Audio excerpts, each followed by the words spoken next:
knowledge is one. We know things in one way or the other, but it is the same mind that apprehends both, you see. Now, one mind might tend to go scientific, the other mind might tend to go philosophic, the third mind tends to go poetic, but it is a human mind, and the same human mind that learns to contemplate natural phenomena, however remote these are from everyday experience, so even phenomena of, say, atomic physics or now particles and things, well, that mind is the same mind that becomes ecstatic in front of a painting.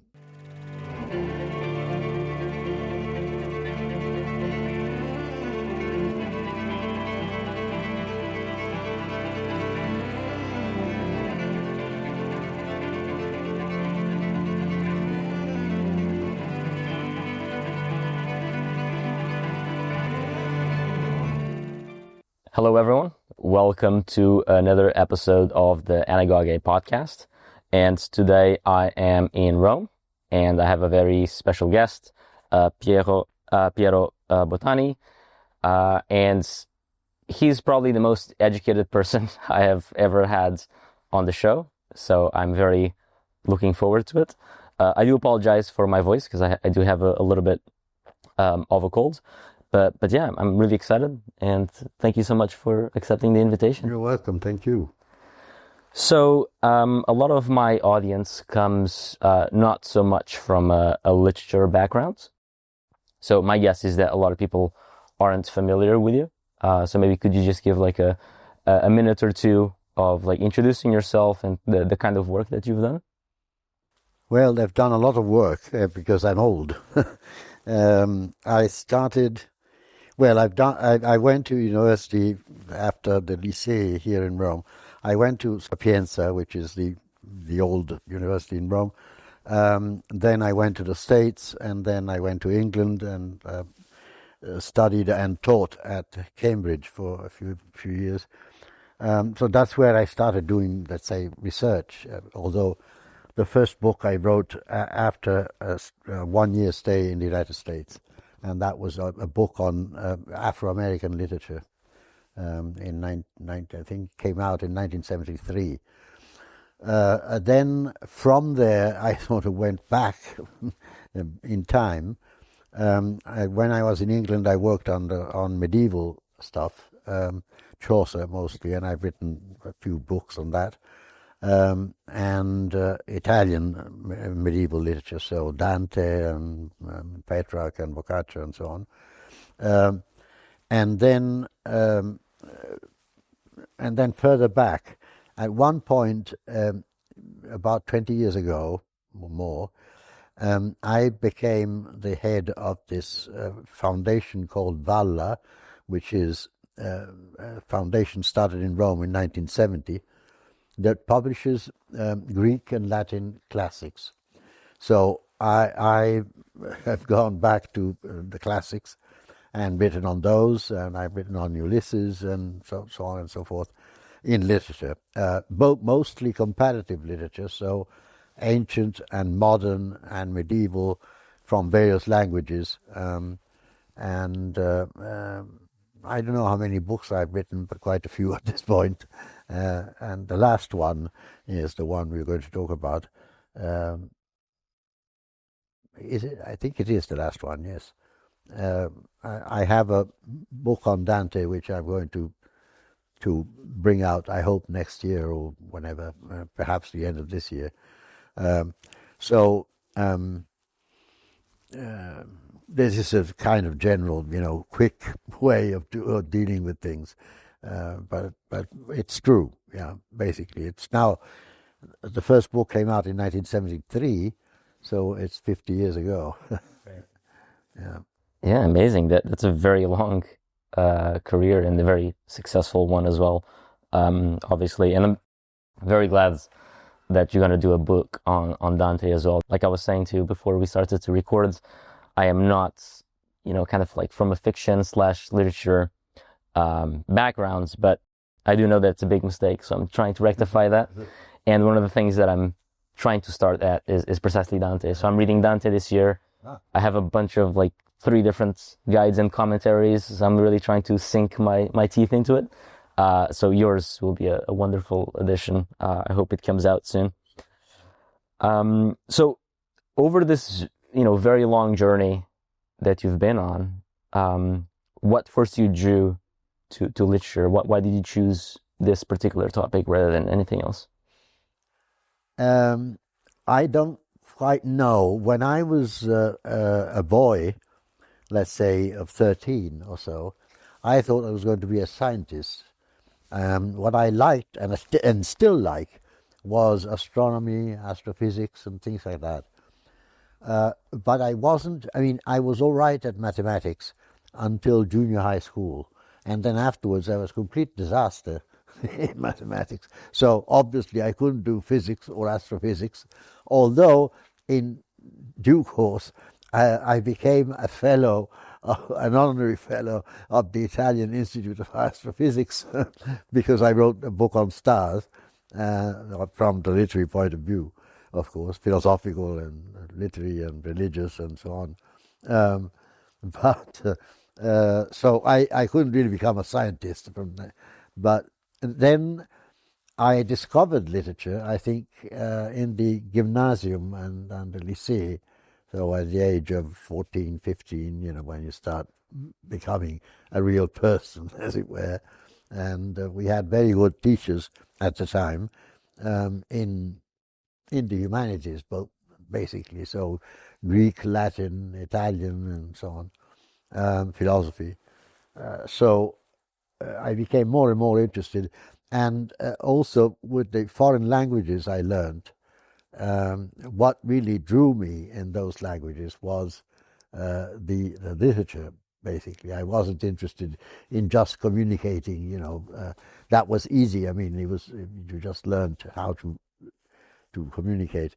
But what interested me was to read certain books in the original language, and because there's something which I still maintain. If you read the stuff in the original language, there's something you catch which you don't catch if you read in translation. There's no way. And I used to have a story with one of my children who went through the lycée and said, why can't I read Homer in Italian? I mean, it's wonderful, but why do I have to learn Greek? And I said, because if you learn Greek, you will discover many more things in Homer than you do if you only read it in Italian. And I had a story of my own when I was reading Tolstoy's Ivan Ilyich, The Death of Ivan Ilyich, which is a beautiful, absolutely wonderful story. No, not wonderful, it's a terrible story, but recounted in wonderful manner. And I was reading it in Italian, of course. But then when I got to the end, there is a sentence that Ivan Ilyich pronounces as he's dying. And it sounded strange to me. I thought, well, this might be something that comes from the Gospel of John, when Christ is being crucified and he says, all is completed in Greek, of course. And so I checked the Russian, which fortunately I could actually read, and he says he uses one word, and so I then checked the Russian Bible to see whether the expression was the same. No, it wasn't. So the whole thing would crumble to pieces. My hypothesis would crumble to pieces. But in fact, Tolstoy translated the Gospels himself for young boys. And in his translation, the phrase he uses for John's Gospel is exactly the same he uses in Ivan Ilyich. So that you can say that, that Ivan Ilyich dies like a poor Christ, where just, anyone. And you can't do that unless you read Russian and Greek and the Gospels, and all these have to come together.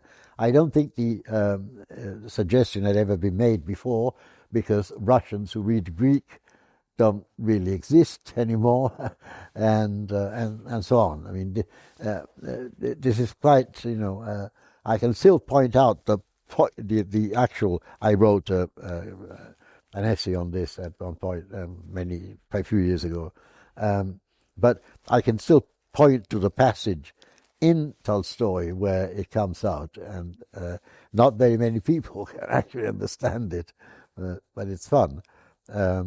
And so when you read, whatever you read, you have to have this kind of background.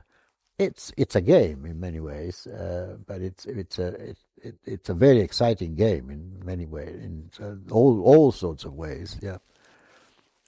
Amazing. And I really resonate with kind of this idea that the more learned you are, the more educated you are, the more connections that you can make. And it's actually something that is also pushing me towards not neglecting fiction and literature as much, because I do feel like that's just a massive gap in my education. And so even if I do want to focus more on philosophy, which is a bit more of my background, it's just unavoidable that at some point I'm going to run into problems without kind of having this basic knowledge.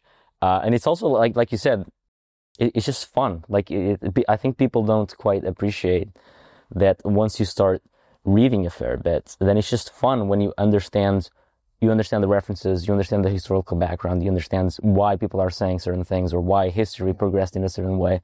And I think that's just very underrated. And I think also one of the reasons why people have such a difficulty starting, especially kind of like if they're coming from a place of like autodidact and trying to learn themselves, is precisely because they're starting from scratch to some degree. So like it's this massive web, and they're just like dropped there, in the middle of nowhere. So it is a bit tricky, but you're completely right on kind of this interconnection of things.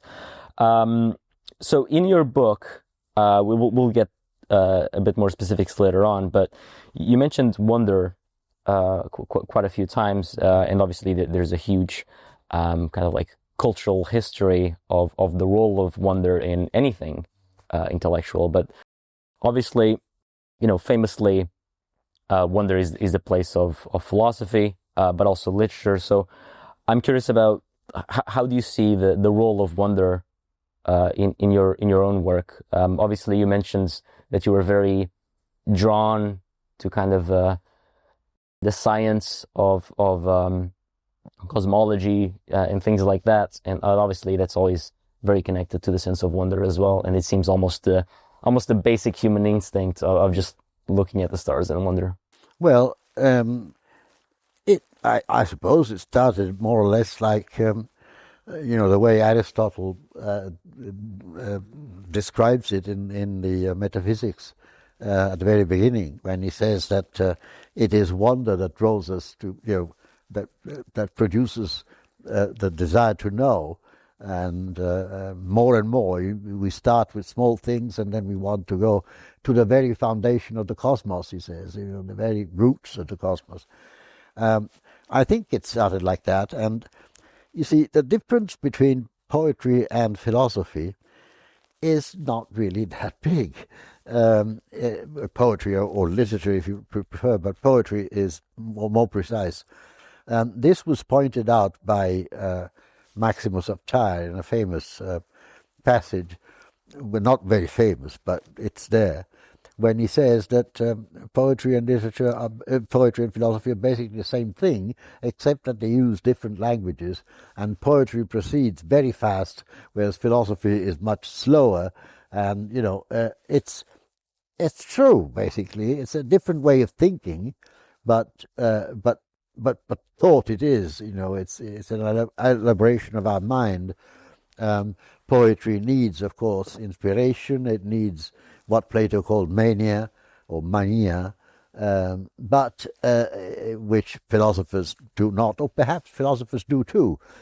Scientists certainly do. I mean, those who make the great discoveries actually have that same thing. And for instance, it's interesting that physicists apparently are, make their greatest discoveries when they're young, before the age of 25, let's say. If they really do make the great discovery, they make it before 25. A physicist at 35 or 40 doesn't discover anything anymore, but he does if he's good at 25.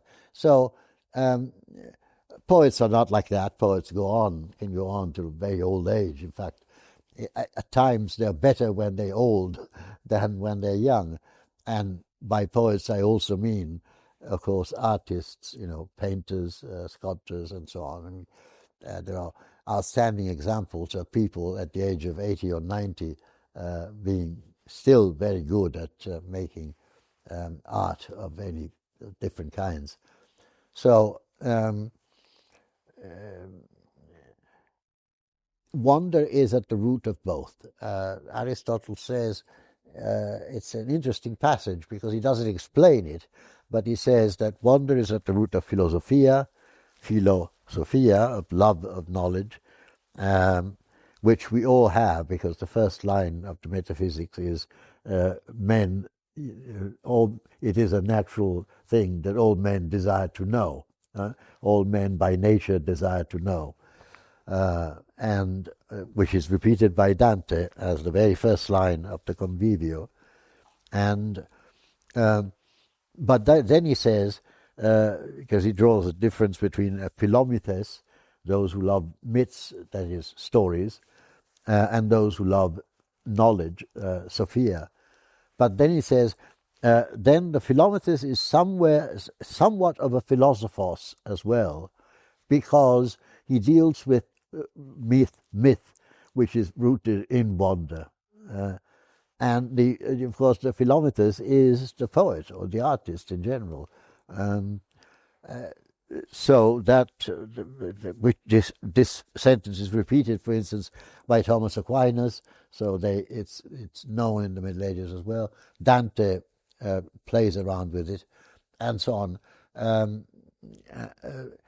The border between poetry and or literature, if you like, and philosophy is a very thin one, although the mode of expression is, of course, entirely different.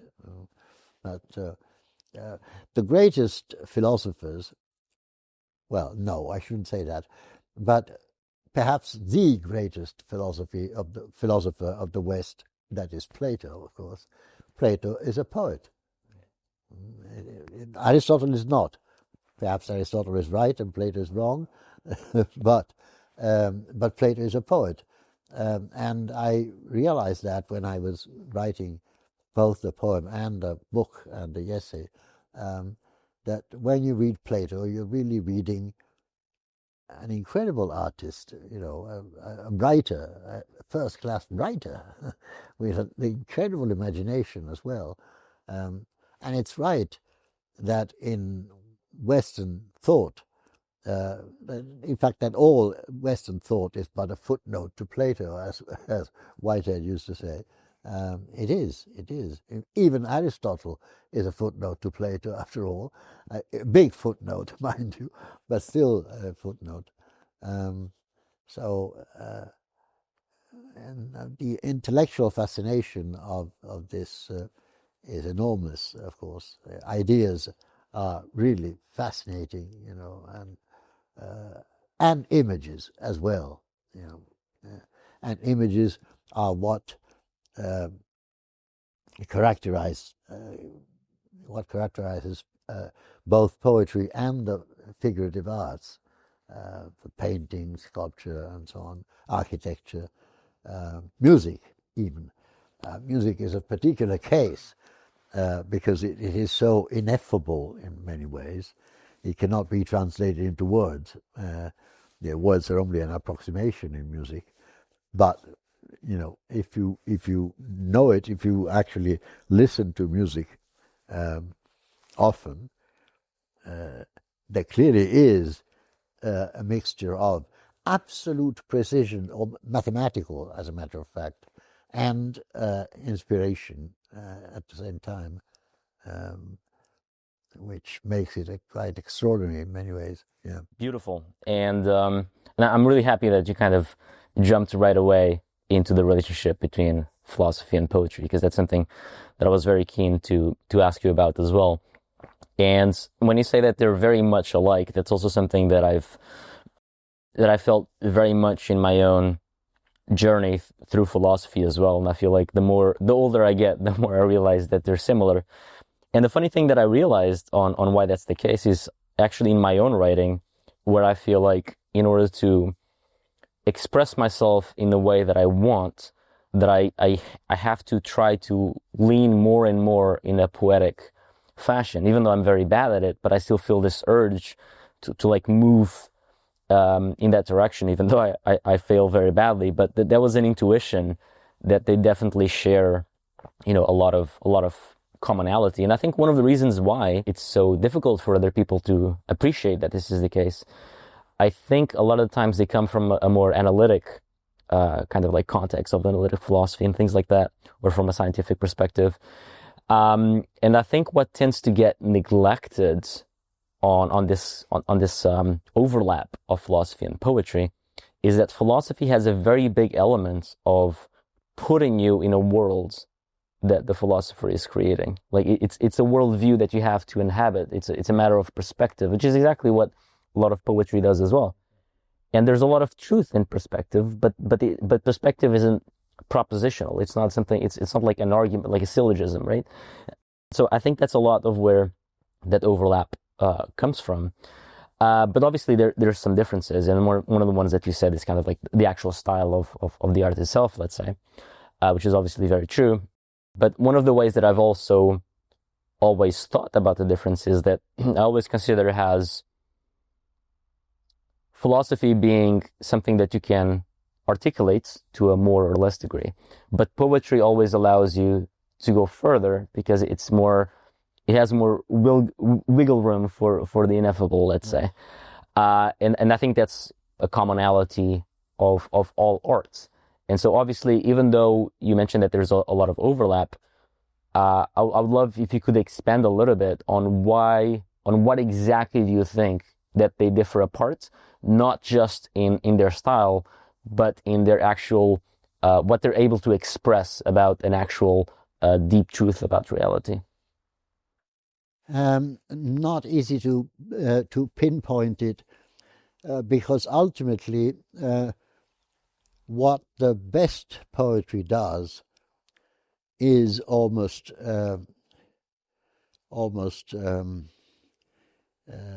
ineffable. And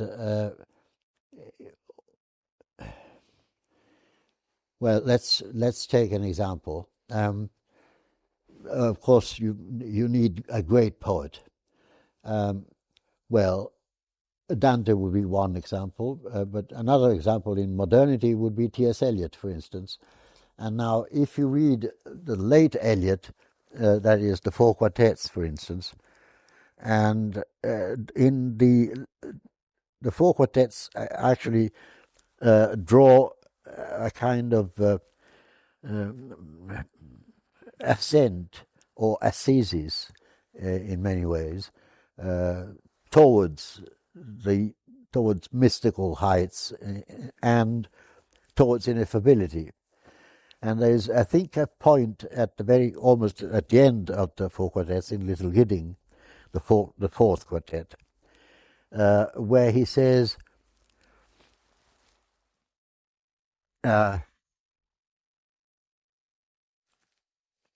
in the stillness between two waves of the sea. Now, try to imagine what the stillness between two waves of the sea is. Now, stillness in English means both silence and immobility. But is there a moment of immobility between two waves of the sea? No.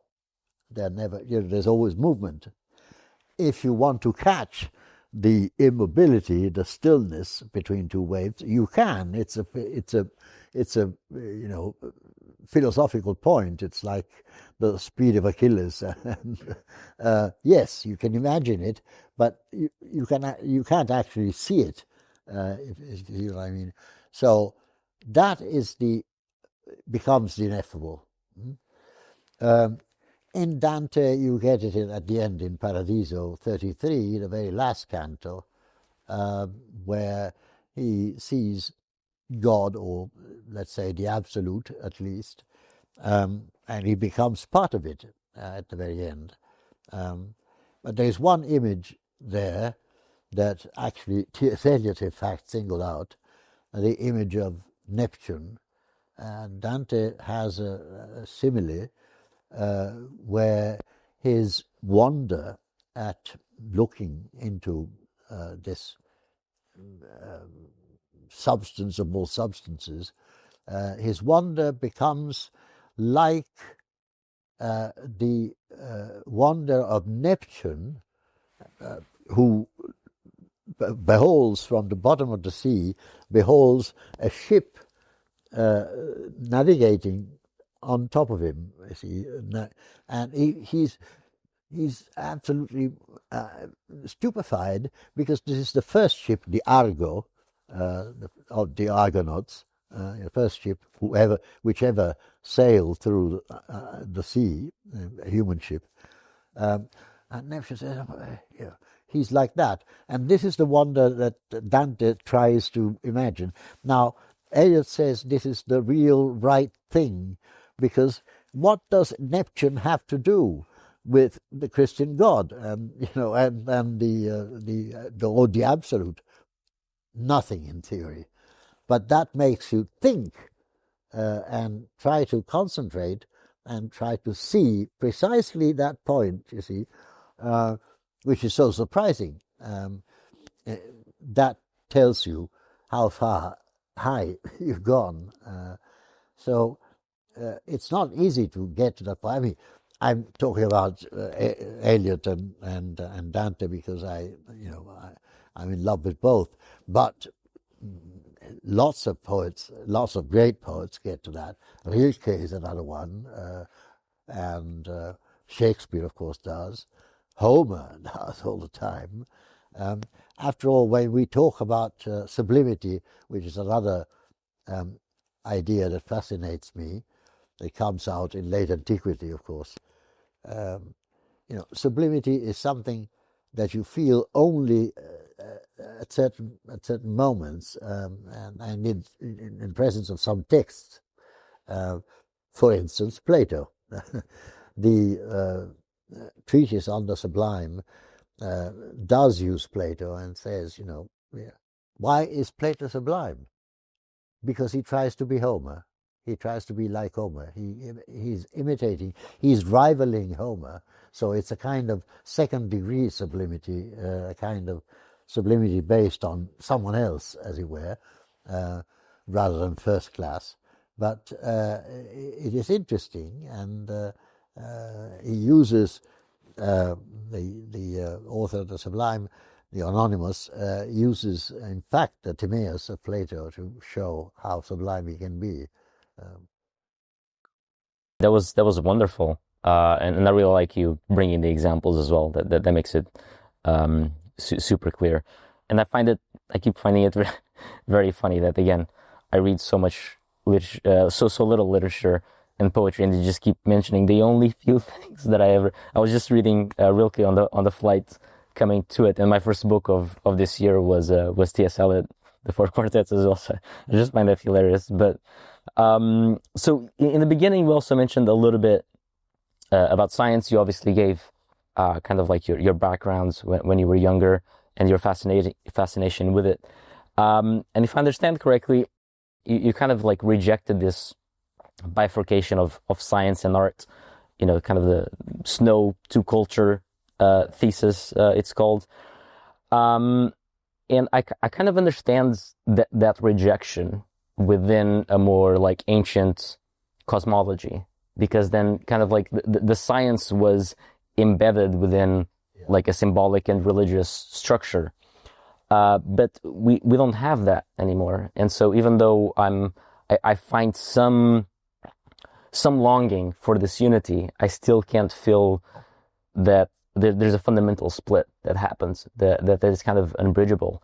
And especially the case because then science, the way that it has progressed in the last, well, depends how you think of it, let's say 100 to 300 years, especially kind of like the more technology bent to it, I do think that was quite harmful in a lot of ways. I've been very influenced by Heidegger on this point, and so I tend to somewhat have this empathy towards this bifurcation. So, like, why do you think that's misguided, and what do you think is the key to bring this unity again in our culture? Well, because basically we are only,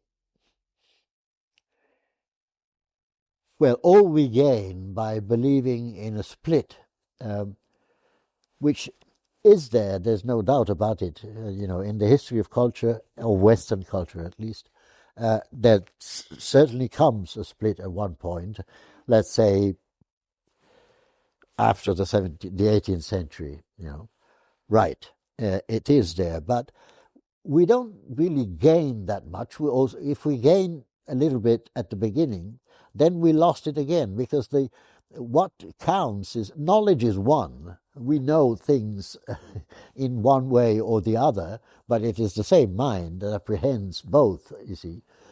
Now, one mind might tend to go scientific, the other mind might tend to go philosophic, the third mind tends to go poetic, but it is a human mind, and the same human mind that learns to contemplate natural phenomena, however remote these are from everyday experience. So even phenomena of, say, atomic physics, or now the particles and things. Well, that mind is the same mind that becomes ecstatic in front of a painting. A physicist. When I was young, I was a friend of a girl whose parents were two of the greatest physicists of Italy at the time. One was called Edoardo Amaldi, who was a companion, a friend of Fermi and all that lot, and the founder of the School of Physics in Rome. And at times we spent the holidays together. And I remember one summer in St. Moritz, near St. Moritz, we were in a hotel, and this man, who was a genius, said to me, "Piero, have you ever read Thomas Mann's Magic Mountain?" I said, "No, I haven't read it." He said, "You must read it immediately." And I was 16, 18 or something. So I ran around and I couldn't find it in St. Moritz. I had to go to Como or Milan to find it, and read it. Why would a physicist, a nuclear physicist in fact he was, tell me you had to read Thomas Mann? A great masterpiece, in fact. I'm in love with Thomas Mann now. And well, because those physicists read in the summer, they read Thomas Mann, and Fermi, Segre, Nobel Prizes, Amaldi, and so on. They spent the summer in the mountains of Switzerland. Davos, where they met the other day, is exactly the place of the Magic Mountain in Thomas Mann. Where I've actually stayed in the hotel where Mann sets the novel, the Magic Mountain. Vice versa, there are of course novelists who write about science, both in Germany, Mann himself, and elsewhere. In contemporary literature, or in poetry as well, so that the basic unity of knowledge, not science, of knowledge, that is present in the arts, in philosophy, and in science. When Aristotle says from wonder comes the love of knowledge, philosophia, what he means is, of course, that philosophia can be philosophy, technically speaking, but it can also be natural philosophy, which it was until the 19th century, called natural philosophy, i.e. science. And then he talks about myth, that is poetry. So that is the unity of knowledge that I mean, and I think that is important. And by regaining it, we acquire more than we lose, or Yeah, that's a very good perspective. The only thing that comes to mind, though, is that even though I understand this position of being the same minds and of being knowledge more broadly, something that I worry about, I don't know if this is your experience, maybe your worldview and maybe your context differs a bit from mine, but I've experienced that these two forms of knowledge, let's say, if we oversimplify it in this format, one tends to become more of an exclusive lens to view the world. And I think that happens very often with science, and I think that is increasingly the case. And I see this very often because I come mostly from a scientific background. Like before I got interested in philosophy, I had the scientific education. All my friends were, scientifically minded. Many of them were literal scientists. And I noticed that once I transitioned to philosophy, that a lot of them weren't quite able to get it. Like not in the sense of like not being knowledgeable of, but in the sense of like lacking the very capacity to understand the importance of the questions, no matter what your answer is. And I also see this very much in physics, which is interesting that you brought that up, because if you look at a lot of physicists in the 20th century, a lot of them, even though they were very obviously interested in the material aspects of reality, a lot of them were actually quite baffled about, for example, the paradox of quantum mechanics, about the paradox of the hard problem of consciousness, things like that. But, not even a century later, that's rarely the case. It's very rare to find a physicist now that, thinks that quantum mechanics is kind of like a big philosophical problem to be solved. They're like, it works, the equations work, the math works, it doesn't quite matter what the philosophy is, like the interpretation doesn't matter too much. And there's no hard problem of consciousness. Like it's just consciousness but it doesn't matter. It's just the brain. So don't you see, doesn't this like ring a bell to you in your experience that kind of the scientific mindset becomes totalizing, has a soul lens that you look at the world? That's true, and the temptation is there, even in the arts, I think.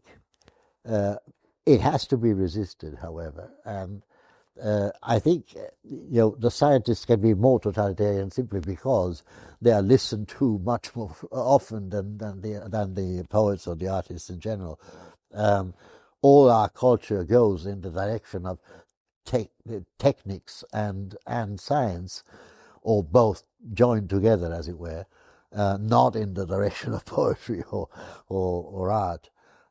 So, yes, the totalitarianism is there, definitely. Yeah. I mean, totalitarianism can be there even in philosophy. After all, Plato was a totalitarian, in many ways, and he's been exposed as such by Popper and so on. And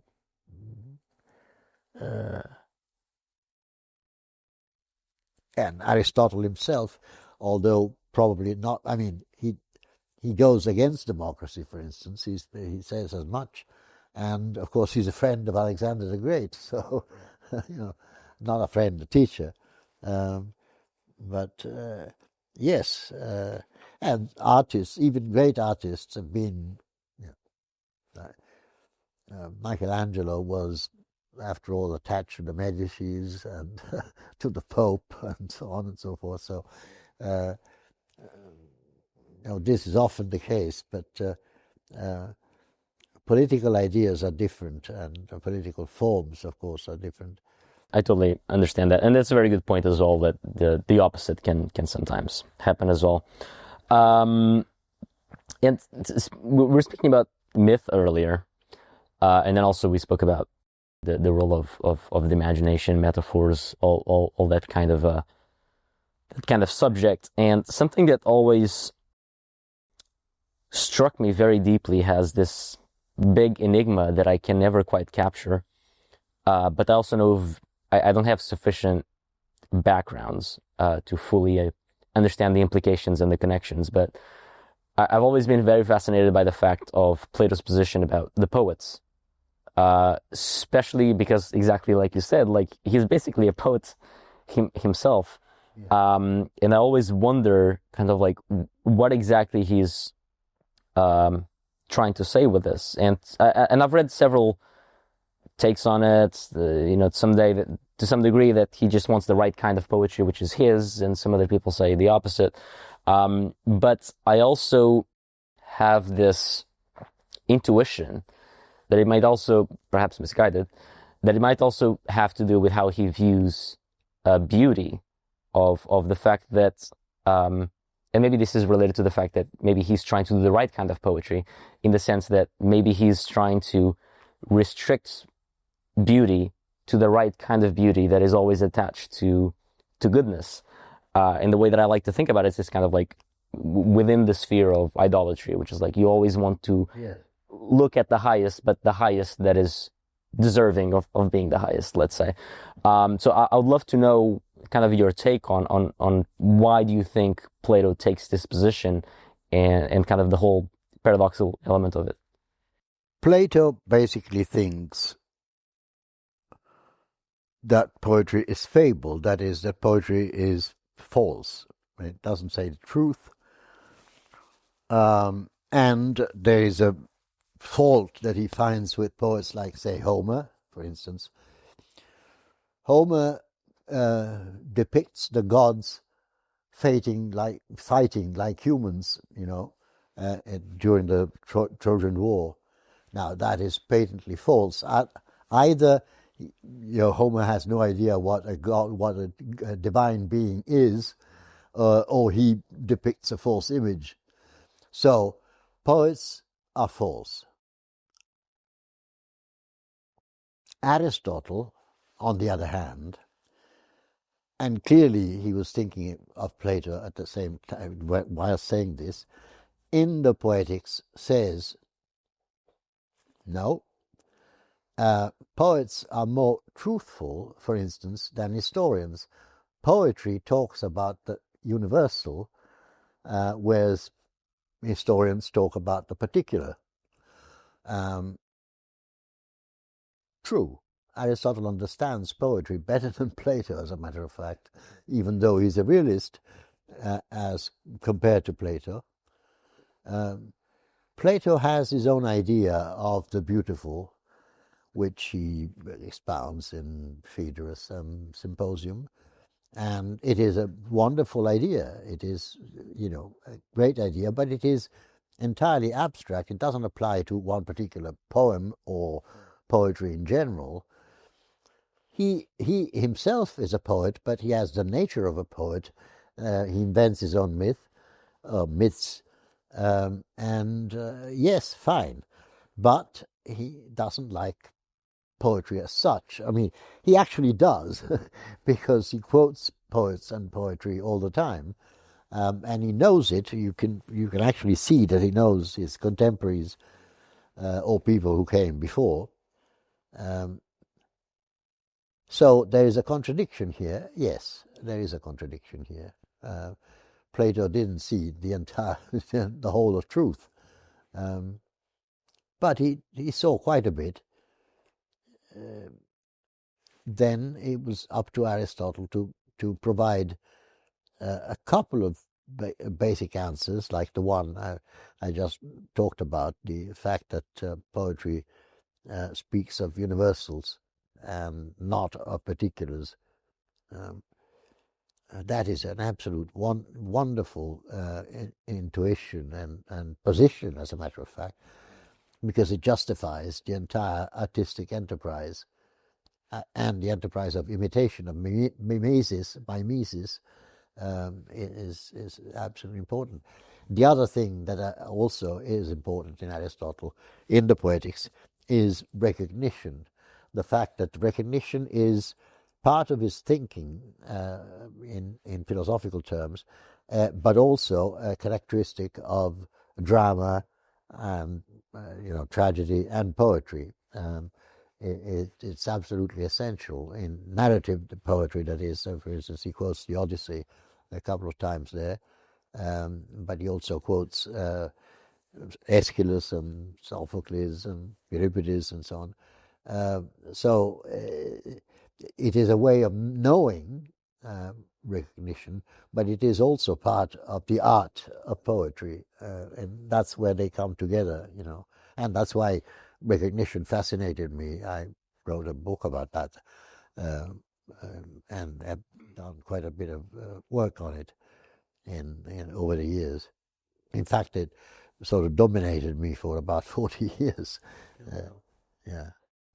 Oh, amazing. I might pick that up, actually, because I'm also very interested in the idea, and especially interesting to me because in the way that it's typically put, like in terms of like its metaphysical import, obviously it's almost impossible to make sense of, but despite that, it still calls me to some degree. And so, yeah, I'll very likely order your book on it. That looks very interesting. So since you've been talking about Plato and Aristotle and so forth, plus all the other poets, you have this beautiful quotes where you kind of allude to this idea that the classics are the direct ancestors to everything that we have written, and that basically we can't do anything except kind of rewrite what they wrote. And I love this. It's absolutely beautiful.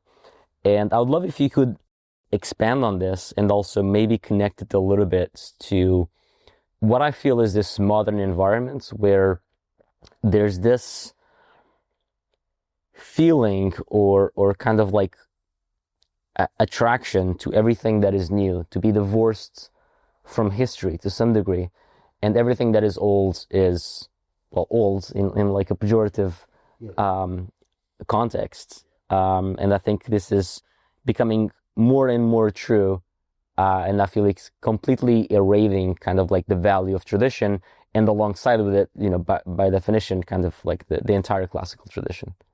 In many ways, I am a man of the past centuries, as it were. Again, I think that what the classics did, and I don't mean just the classics of antiquity, I mean also the classics from the Middle Ages, for instance, or from the Renaissance, and so on. Everything has become classic at one point. I mean, even the 18th century or 19th century, Tolstoy is a classic now. Well, yes, they have, each one of them has discovered either a form which was entirely new and which was passed on to us afterwards, or a way of thinking or a way of imagining things that also became part of our everyday life and imagining things. The fact is that history now, there was a famous book that came out, a small booklet by a Cambridge historian called Jack Plum, which was called The Death of the Past.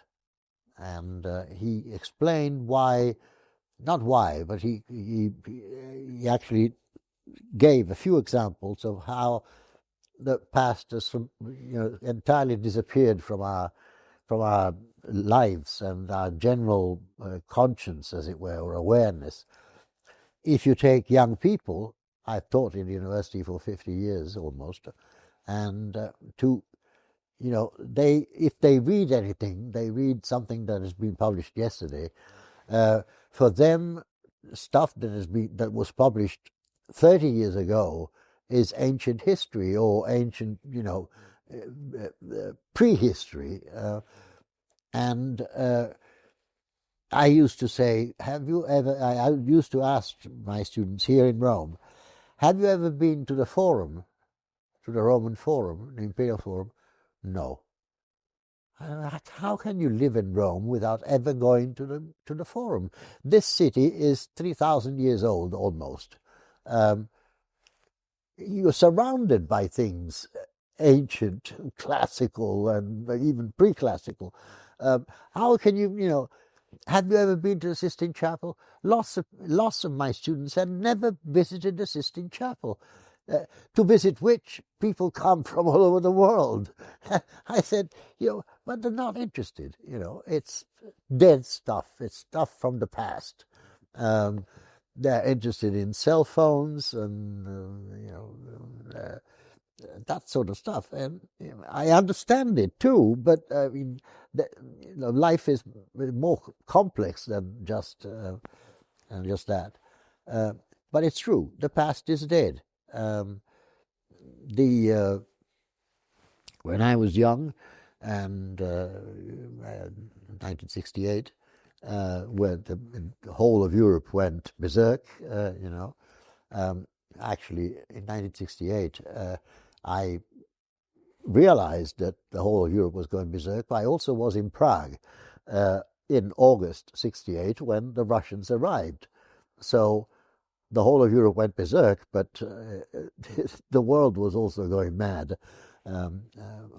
almost to the point of war. So people thought, well, the war in Vietnam, I was in America afterwards, 69, 70. The Vietnam War was absolutely, central there. Of course, they were fighting and dying. The wars of the past did not interest them. For Elizabeth II, Queen of England, was more or less the same as Queen Elizabeth I, the Tudor Queen. Why? How can one not understand that perhaps the generations that came after, a long time after World War II, did not experience the fracture, the falling apart of the world that I was born after World War II, but very close to the end of World War II. So that when we were children, people were talking about the war still, their experiences. And it was very much present. The Italy of before the war was not the Italy of after the war. It was, the Italy changed dramatically for the better, I must say, in the 50s, with the economic boom and all that, and finally no fascism and no, monarchy and so on. The fact is that the modern mind, not only in Italy, of course, but everywhere in the West, and I think in the East as well, is very much focused on the present moment. This is where you actually live, where you make money, where you find your fiancé or start a family if you can. You find a job. Finding a job is not a thing of the past, but I think very much of the present, and one hopes of the future as well. Yes, but as I say, we are genetically the product of something that was before us. How can one not see that? When you're actually born as a baby, you grow up and you are your parents' son or daughter, and your grandparents' grandson or granddaughter. Well, I got to know 3 of my grandparents. Not the 4th one was dead already. And it was interesting. I was always fascinated by old people, mind you, but it was interesting because they came from another world. You know, one of my grandparents, my grandfather on my father's side, was born in 1865, before Italy became a country, before Rome was capital of this country. He was from Genoa, and when he was born, Rome was a foreign place. There was a border coming into Rome, more than one actually. But I mean, it's something that one must sort of cope with, and that is the sense of the past. The past has a kind of depth and perspective. Not seeing it is like going to the beach and not seeing the waves. The waves break coming in onto the beach. Well, if you don't see them, why are you going to the sea? Why are you going to the beach? Just to lie down on the sand and get roast. That is the sort of experience. Perhaps it also has to do with a kind of sense of the geological stratification of things. When I was young, my mother used to take us to St. Peter's Square to play. I was a young boy, and we would play hide and seek in the colonnade, which at that time was entirely free. I mean, there's no security, and if you play hide and seek in the colonnade of St. Peter's, you can go endlessly, because behind those columns you'll never find the man you're looking for, the person you're looking for. Then she said, all right, you've played for 2 hours, now something serious. And she would take us to the Vatican Museum, and we would spend a couple of hours in there. So learning, the stratification of history. And this was done also with the Forum, or it was mostly with her. It was mostly the Vatican, so that a sense of the past possibly came into me because of that. One of the reasons why I decided not to live in America, and I was offered jobs all over the place many times, several times, was that I could not live without that past. That there is a past in America too, of course, but it's a much shortened and contracted kind of past, and the Americans don't really look for it. They have to come to Europe to find their own past, as it were. To look into the American past is like looking into a black hole in many ways, and into tragedy as well, because of all the destruction of the native population, and the black slavery and all that. Yeah. One needs a perspective and a sense of depth. It's like when painting finally has perspective in the 15th century. When the West discovers perspective, you see things better than before when they were flat, like that. Yes, that's the way, I think. That was very beautifully put. And also, when you were describing this aspect of the modern person that is very much focused on the now, I do think that connects very directly to what I was trying to speak before about kind of this technological thinking of modernity, because I think precisely the reason why this happens, in my opinion, is because, number one, I feel like a lot of the stance of today's culture, explicit or not, is always of manipulation. It's always to get something. It's very purpose-driven, very utility-driven, and usually that's, unfortunately, very often that's within kind of the context of neoliberalism and kind of like being productive, earning money and whatnot. But even outside of that, it kind of like infiltrates the mind to all kinds of other things that are just like completely utility driven. So, and I do believe that's very much a product of kind of like scientific culture, let's say, in its worst aspect of it.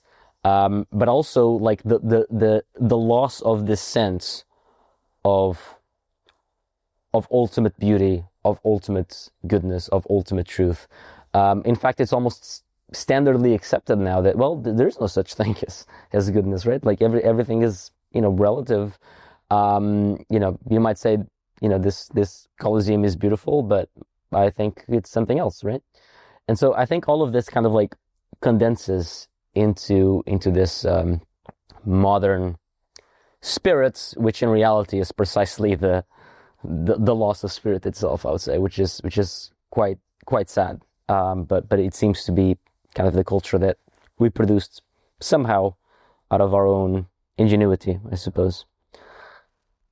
And speaking about kind of these ancient texts, about these ancient traditions, I would love if you could elaborate a little bit about what do you think, and maybe you can think of it as like your standard student, back in the day when you were teaching and they were just kind of being introduced to the ancient world.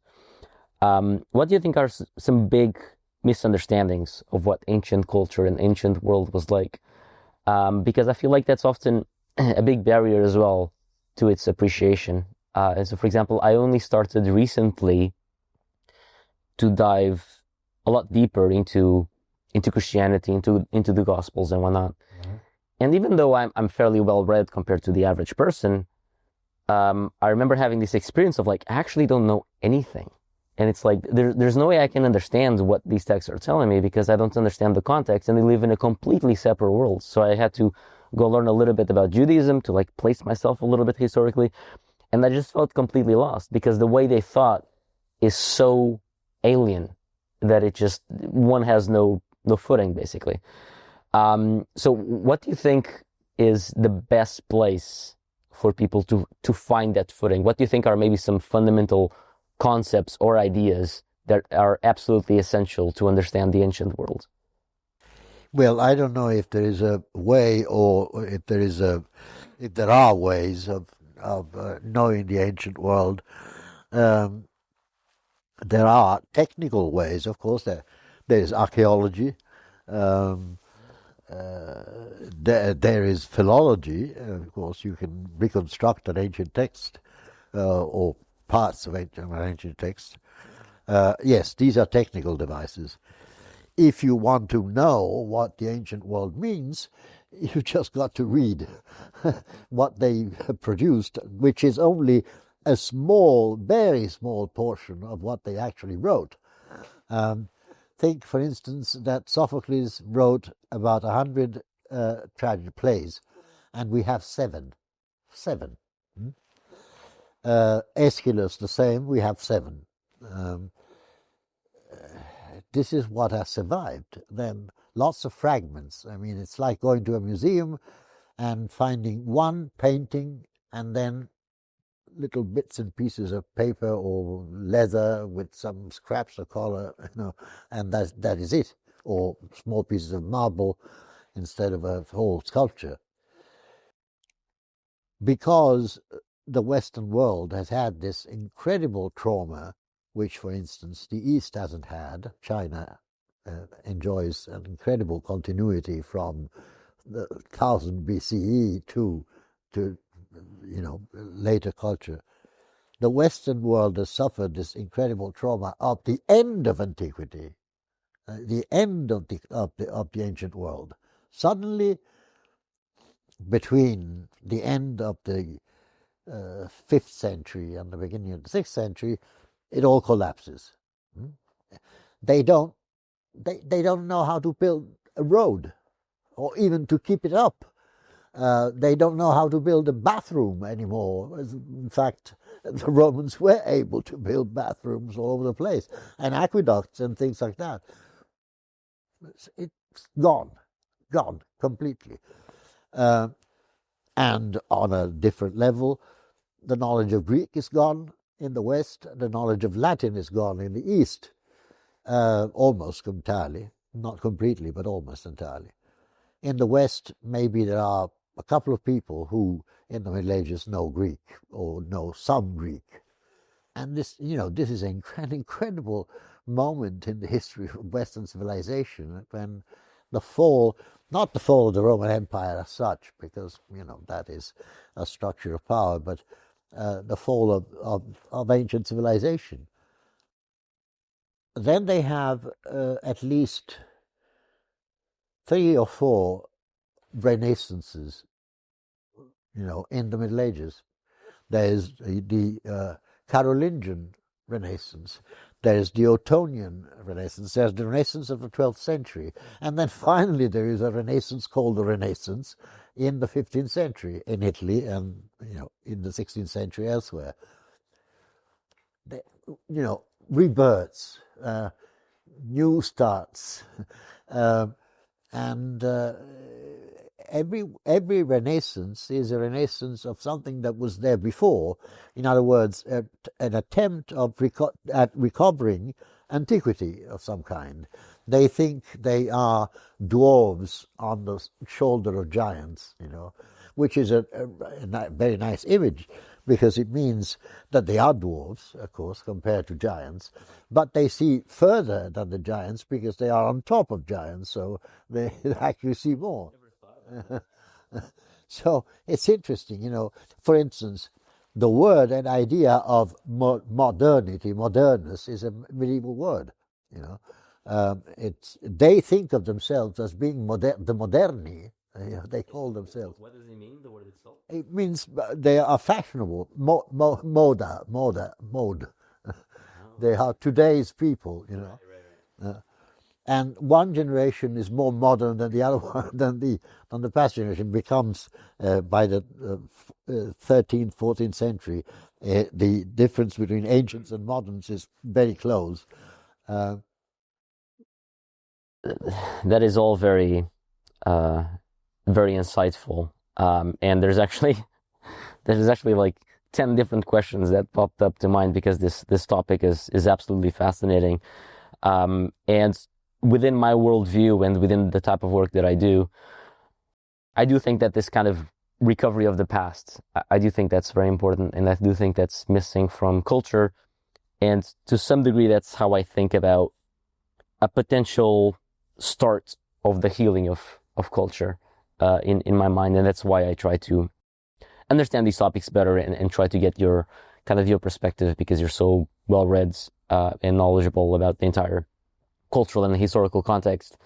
But despite all this fascination of history and culture in general, I do want to dive a little bit more specifically into your book, which was recently released, which I will show it here on camera for those watching on video. So, Timaeus in Paradise, Metaphors and Beauty from Plato and Dante and Beyond. It's a beautiful, beautiful cover. I highly recommend everyone getting it. It was very enjoyable and also very much aligns with a lot of the themes that were discussed so far. A little bit, obviously, more on the poetry and on the literary side, but still very much within the same line of continuity of thinking, let's say. And so for those not familiar, maybe introduce a little bit about the book, what it is, what drove you to write it, and then maybe also the little context here, which I have here, the previous book, which was kind of the inspiration or the beginning of then the newer publication. Well, I can tell you the story more or less of how the books were born. The fact is that a few years ago, the Valla Foundation that I chair published Plato's Timaeus in a new wonderful edition with new critical text, new commentary and so on. It immediately became important. And of course, I was directly responsible for that publication. And I was invited to a book launch in Pavia, northern Italy, near Milan, where a very ancient university. It was several people were talking about the Timaeus. Every person was asked to say a few words about the book. And since I'm not a philosopher and not an historian of philosophy, I had something in my ears which ran like this. Quel che Timeo delle anime argomenta, what Timaeus argues about the soul. Now that line is a line from Dante's comedy, from the Paradiso. And it is Beatrice speaking to Dante, saying, what Timaeus tells about the souls, in other words, about their return to heaven after death, she goes on to say, is obviously false. It's not true. As you can see with your own eyes, there are no souls becoming stars again. Unless, she says, Plato is speaking by metaphor, like the Bible and like the Church, which attributes hands and feet to God. God has, an anthropomorphic being, but she means Church or the Bible means something entirely different when they did talk about the hands or feet of God.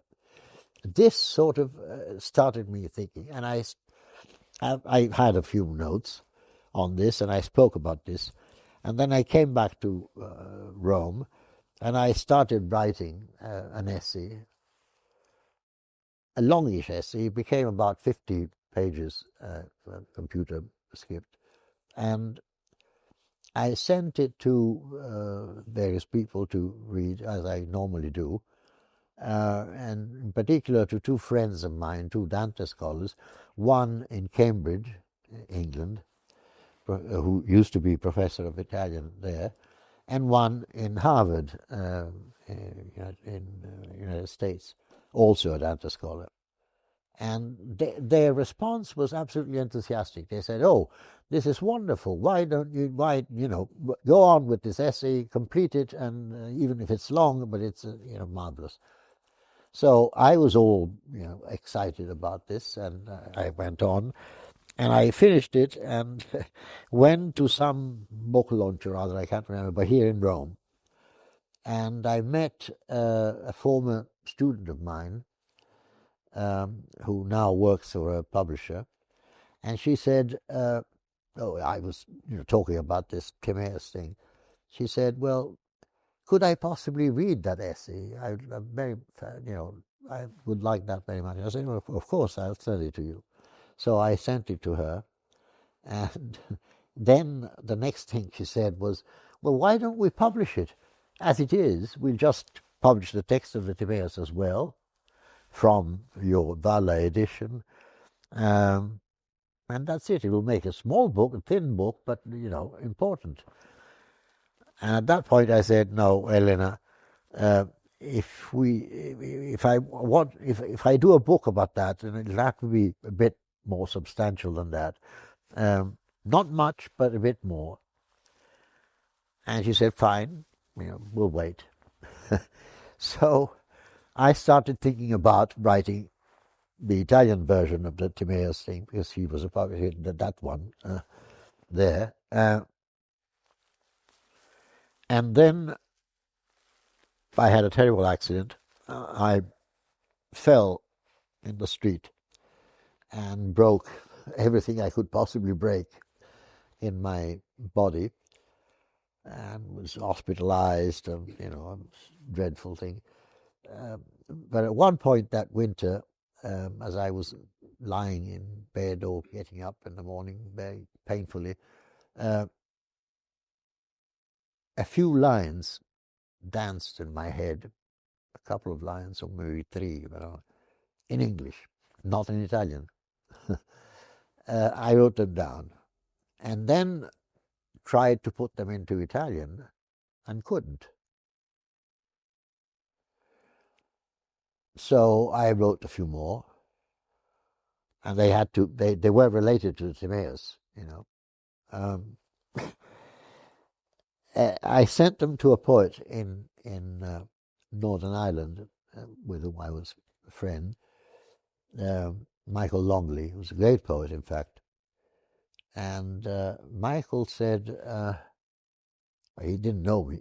He didn't know I was a poet. I didn't know I was a poet. He certainly didn't himself. He said, "Well, this is a cascade, an April shower. It's wonderful. Why? Go ahead." So I went ahead. And that became almost 3,000 lines in English. It was eventually translated into Italian by a very good poet, a contemporary poet, obviously, and who also wrote the preface and so on, and that is the book there, that one, Plato's poem, entitled The Timaeus, as Plato's poem. Through the ages, through, you know, the Antiquity and the Middle Ages and so on, until, well, that's actually stops with the Middle Ages, but with Dante. And at the same time, I was reworking or elaborating the essay into a book, a scholarly book. The scholarly book came out before the poem, so a friend of mine from England, from Oxford actually, said, well, the scholia come out before the actual text of the poem, which was true. And the book, the Italian version of the book, was a success. And then I had it translated. I mean, a friend of ours, an English friend of ours, and a friend of my wife's in particular, loved it, and so I said, well, you like it so much, would you like to translate it into English? Because I don't like translating myself. I either write in one language or the other, but then don't touch the translations. And she said yes, and she did, and she did a very good job. So I sent it to Princeton, and they decided to do it, and so on. So this is the story of the book, as it were. What I was interested in was the ways in which the Timaeus, which is really a view of the universe, you know, and of man and the place of man in that universe and so on, the way in which that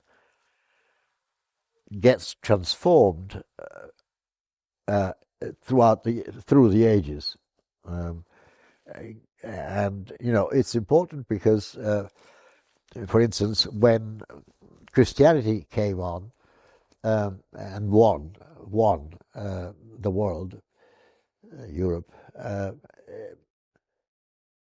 well, they thought that Timaeus was, you know, perfectly attuned to their own beliefs, in particular the account of the creation and so on.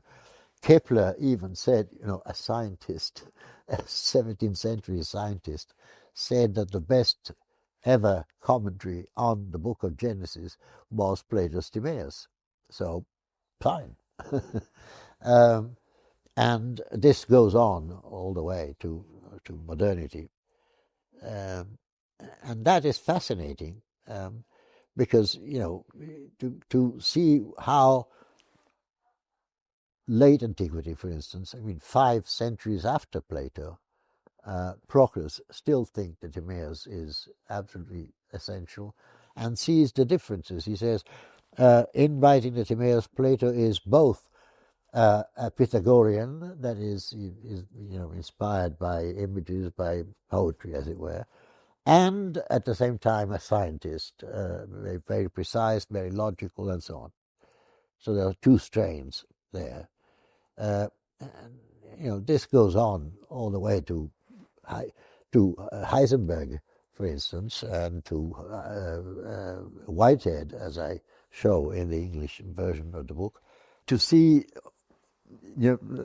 ancient philosophers, later ancient philosophers at the end of Antiquity, and then the fathers of the church, or even a kind of phantom like Dionysius, the pseudo-Areopagite, which is, an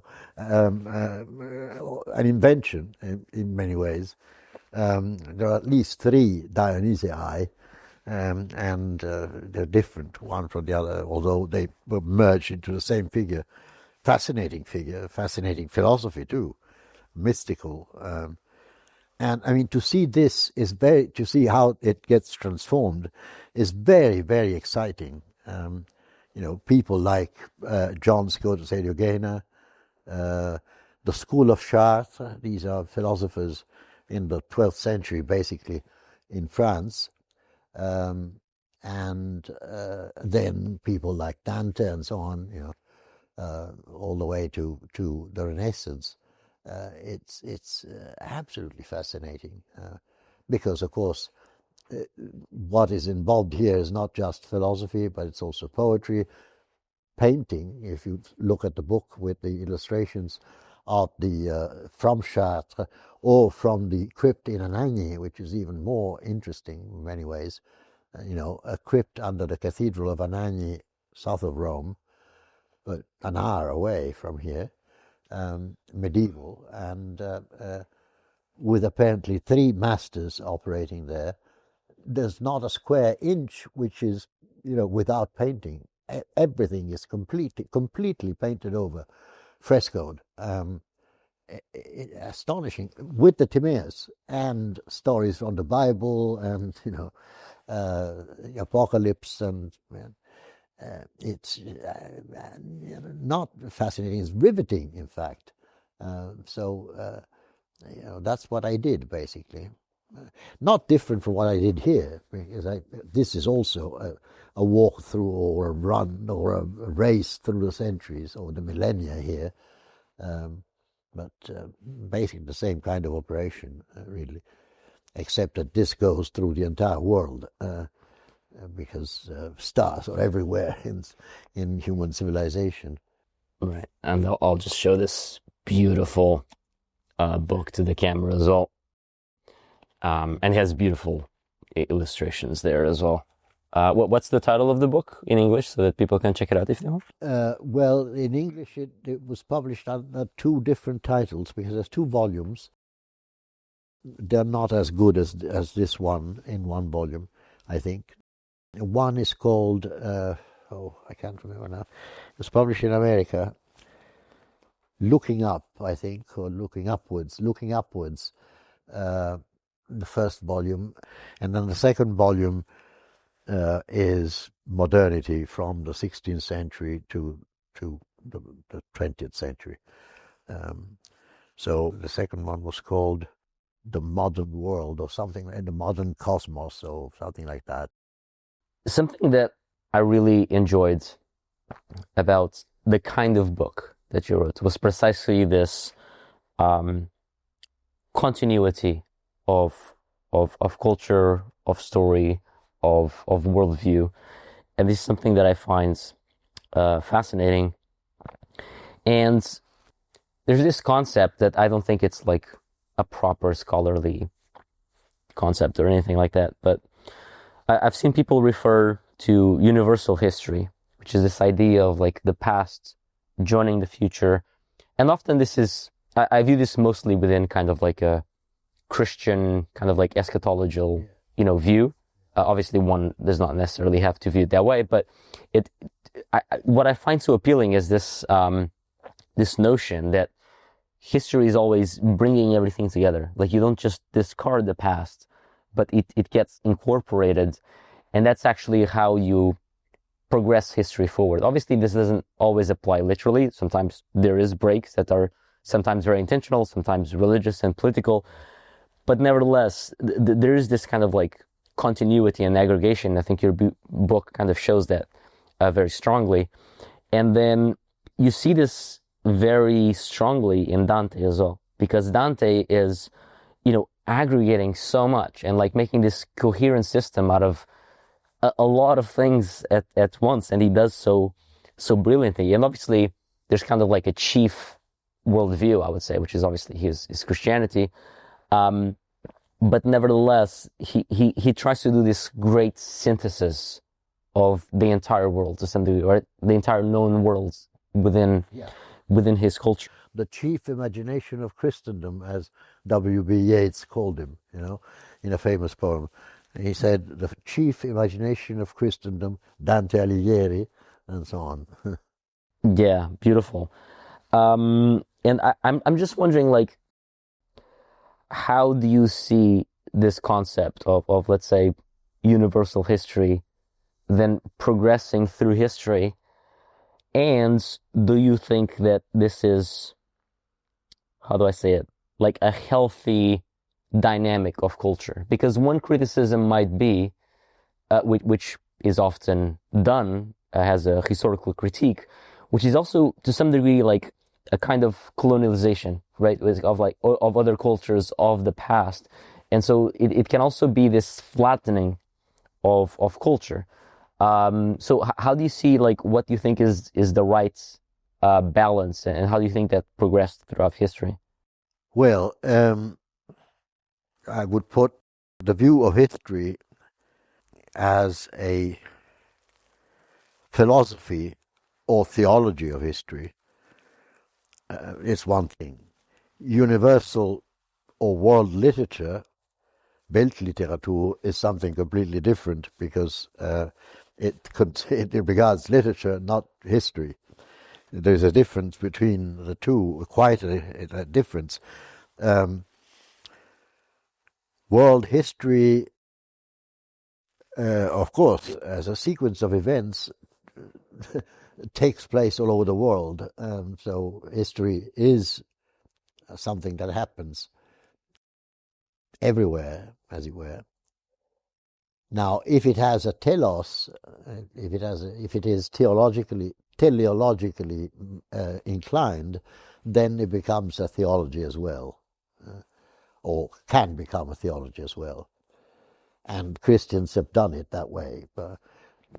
It's very simple, because the world starts with creation. There is an incarnation in the middle where, the original sin is paid for by Christ, and then the end of the world will come, where Christ will appear again, and finally mankind will be saved, and so on. So that is a circular way, linear way of progressing with the telos. Fine. Whether that actually applies, that is what Dante believes, for instance. He also believes in small lines in between. For instance, he says, well, the incarnation happened at the time of Augustus and at the time of the Roman Empire, because it was then universal. The empire was all over the earth, or whatever. He knew of the earth anyway. And so it was easier for incarnation to take place at that time. I think these theories are, of course, superseded. I don't think a theology of history, even nowadays, I don't know of any that exist nowadays. Though I read things in the 60s that probably had that still in mind. In the 1960s, so not too much. No, yes, it's about 60 years ago, but 60 or 70. Weltliteratur is something different, of course, because this has, in many ways, and here I go against what the theory of Weltliteratur is nowadays. Weltliteratur has, in a sense, always existed in the sense that in the ancient world, literature, in the ancient world, the European ancient world, or Mediterranean ancient world, there were two cultures, one Greek and one Latin. They met or fought or whatever. They did both anyway. It was the world. Of course, there was no notion that China existed with another completely different civilization. Although some contacts were even then established, apparently. And there existed, I mean, people like Lucian, for instance, the famous writer of the 4th century CE. He was from the Middle East, from Babylon, or from what is now Iraq. Or there were writers from Egypt. Augustine himself, Saint Augustine himself, was from Africa. So this is Weltliteratur already, in a sense. But it was expressed in Latin or Greek, or Greek and Latin, I have to say. So it existed. Then, of course, afterwards, one can say that the real Weltliteratur starts with Goethe, who is the man who invents the expression, and says, well, from now on, we should really talk about Weltliteratur rather than national literatures in German, French, English, and so on. And then he says, but when we are in doubt, he adds, when he thinks, he for the first time uses the word Weltliteratur, he also adds, but when we are in doubt, we should go back to what the Greeks have done, because that is the real sort of measure against which, all right. We tend to forget that nowadays. We talk about Weltliteratur, but the Greeks have disappeared from our conception in general. And then, of course, it goes beyond that, because as literacy and writing and publishing and the language mixed up with colonization and all that take place, the whole of South America, Africa, they start publishing, and India, and the Caribbeans, Australia, and so on, in English or French or whatever it is. Then it really becomes Weltliteratur in a sense. Also, of course, the modern media make it much more quickly to expand to something that comes out in India gets translated or is written already in English and it reaches London in no time whatsoever. But this started in the 18th century, after all. When Goethe talks about Weltliteratur, he was talking about because Chinese things were being translated, or Arab, Persian things were translated, and so on. So that's a different thing.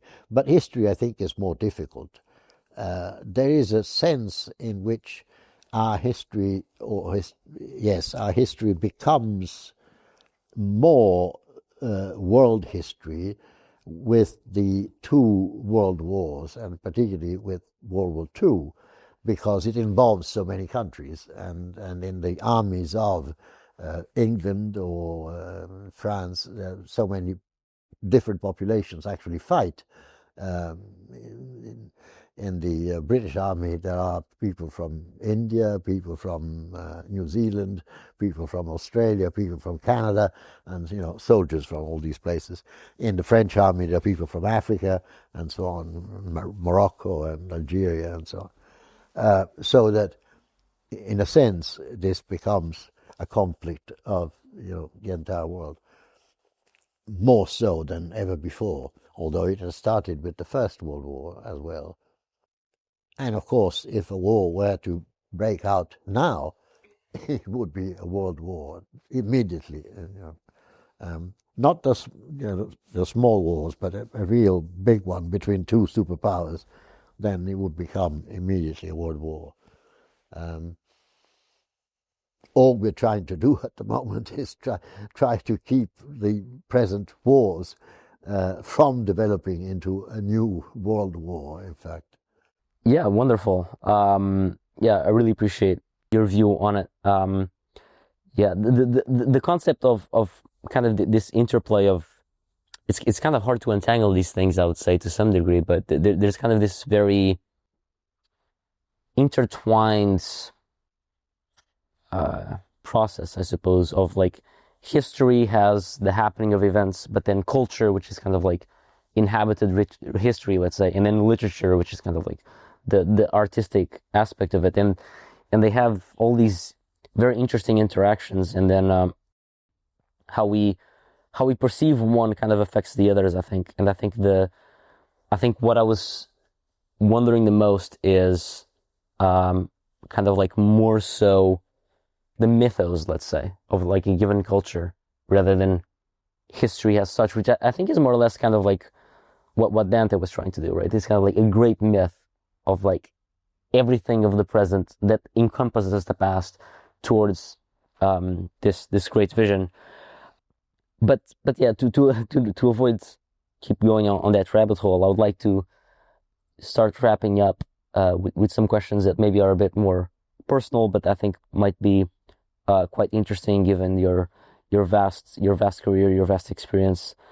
And one of the things that I'm quite curious about is, what do you think is something that you understand now, but you couldn't understand when you were younger? Something that took a lot of time, a lot of decades to develop. Life and death. Or more than death, dying, which is a different thing. The older you get and the sicker you get, the more you're closer to dying. And you think about it all the time. You think about it in connection with poetry, connection with literature, connection with religion, connection with philosophy. In connection with yourself, it becomes an urgent matter in that sense. Although I thought of it even 60 years ago, it was never out of my view in a sense. But of course, thinking about death but also means thinking about life, because the two are intertwined. One doesn't exist without the other, and vice versa. So you're thinking about what you've lived, because the horizon of expectation at the age of 78 or 9, as I am now, is obviously restricted. It's 5 years, 10 years, but most 5 is already quite over 80. Wow. Who knows? So you think about the final moment. Actually, as I say, not death as such, but dying, which is the process. Dying starts when you're born. It doesn't, it becomes more increasingly close when you're old, but it starts all the time back. And that is what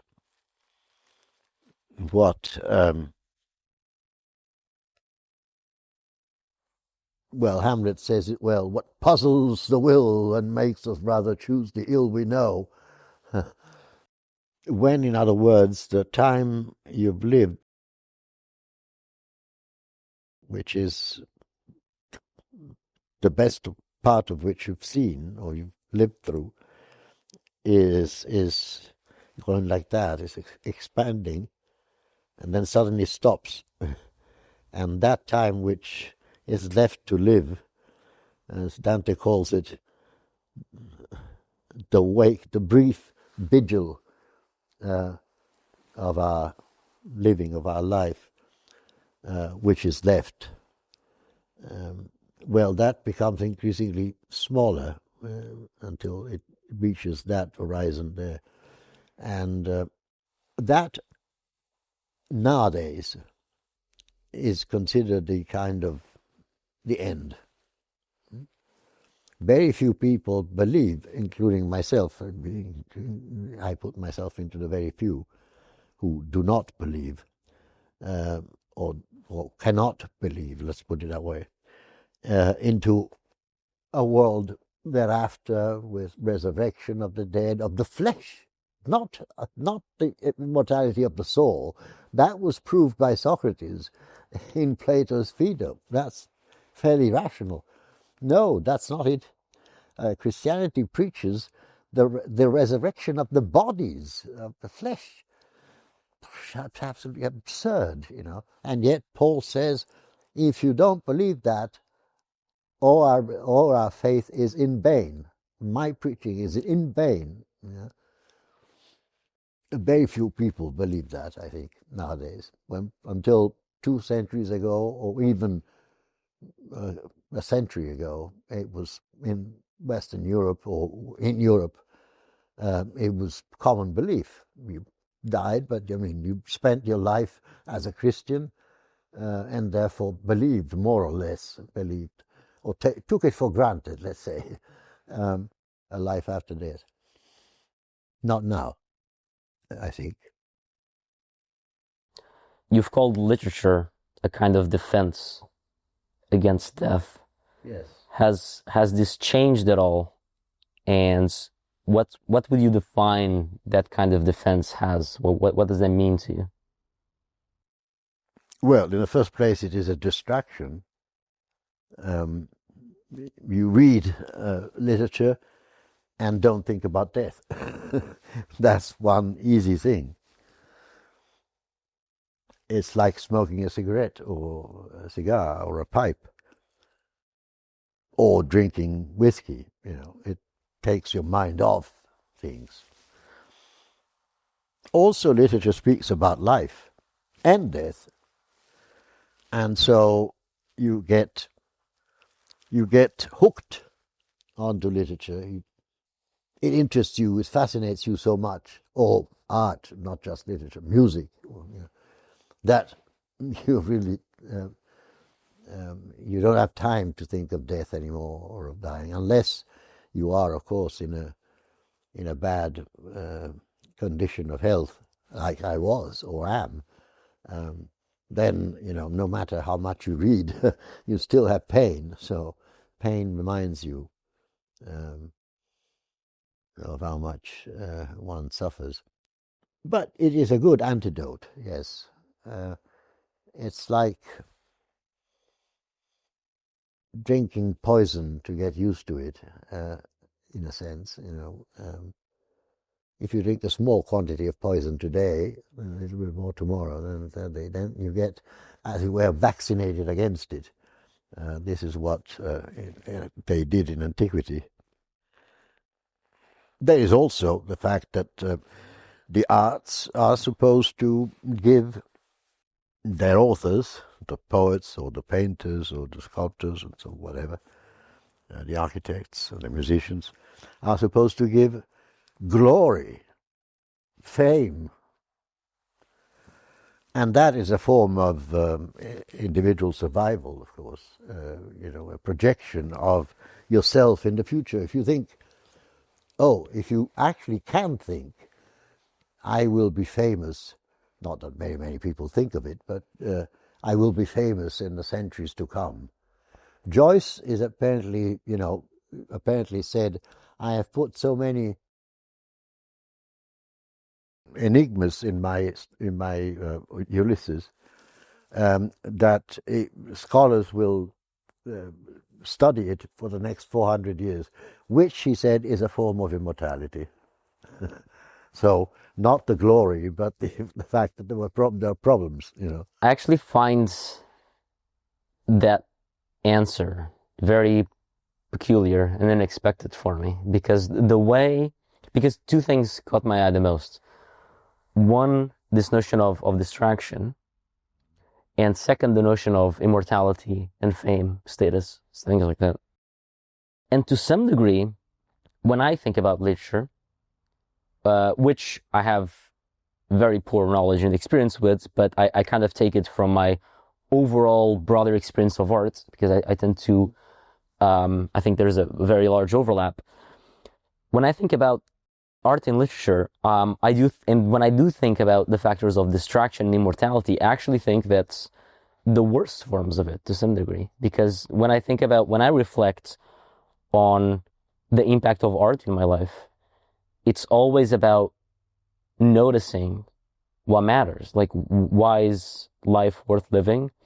It is a reminder to reevaluate my life in accordance to the highest thing that I can conceive of. Mm-hmm.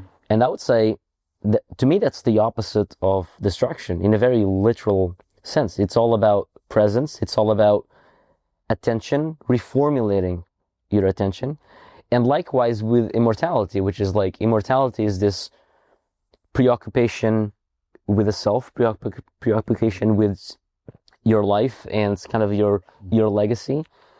But also I think the role of art is precisely the opposite, at least in an idealist level. Like, obviously, you know, we're all humans, including artists, so there's a lot of motivations entangled, but I think part of the role of art and why it's so ingrained into our bones as human beings is precisely because it takes us out of ourselves towards the goods, the true, and the beautiful. And to some degree, that is precisely outside ourselves. And so I found it very peculiar how you went more for the other side, let's say. And I'm just wondering, why do you think that is? And how do you view my perspective in relationship to how you answered the question originally? Well, I don't know if I can answer that question, but the fact is that today there is a kind of prevailing skepticism about even the glory given by art, as it were, conferred on people by art. I don't know how many artists actually think of that nowadays, you know, which was certainly common until the end of the 19th century, let's say. People thought of that quite often. I don't think they do anymore, or at least they don't say anything about it, whether they think so or not. So I obviously share the silence, if it is silence, or the denial of that which contemporary culture shows in the West. And in any case, you can only expect immortality if you're really great, or if you consider yourself great, which is a different thing. And I'm not. No, I don't know. There's no answer to the question, really. As there is the same way as there is no answer to the question of dying and death, you know, in the end, there's no answer. No answer that we can give, anyway. Of course. I think this is a suitable end to our conversation. Yes, I would just like one final question, if you're okay with that, but you can be very quick. What would you want to be remembered by? Oh, I don't know. There are a few things that I've written which are worth remembering, I think. So a few books like this one, like the one on recognition,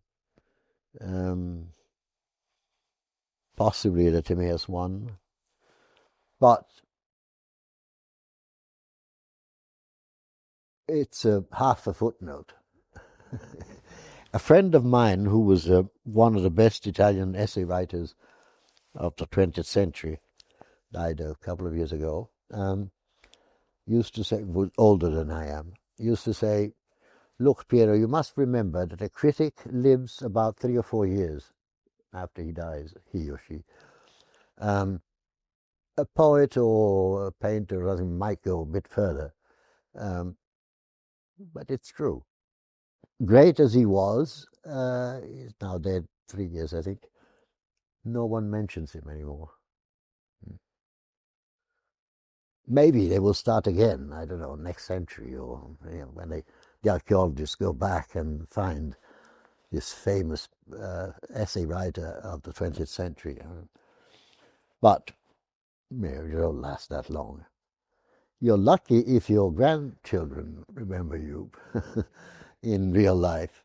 So maybe I have pupils, they will remember me, presumably, but their pupils will not know anything, so I don't know. Yeah. That is the unavoidable finitudes of human life. Yeah.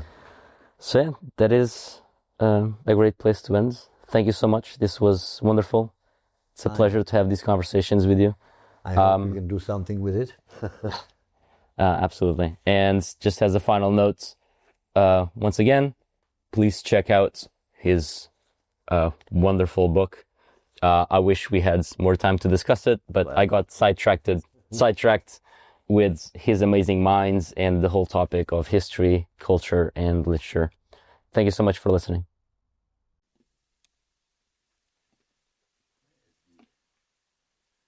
Here, this is the 1497 book. It's a Petrarch, actually.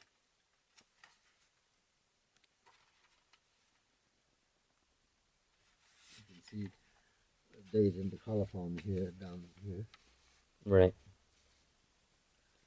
Amazing. Yeah, it's quite a collection you have here. The only reason why I could afford it is that it has, some pages cut, one burned somewhere here, and it's a modern binding. Modern, 19th century. Right. The original, the complete thing would be, I don't know how much. For this one, I paid about $5,000. Oh, wow. Do you have any idea how many books you have here in total in your house? About 20,000, I suppose. 20,000? So, well, you see, this thing goes on. Oh, do you mind if I take a look? To the left, then there are books in the bedrooms. Right. See, all over there and here. There's one even in my bedroom, a small one though. Right. But there's a whole Divine Comedy on the wall. Oh, that's beautiful. And there's more here and there and in that bedroom as well. That is absolutely gorgeous.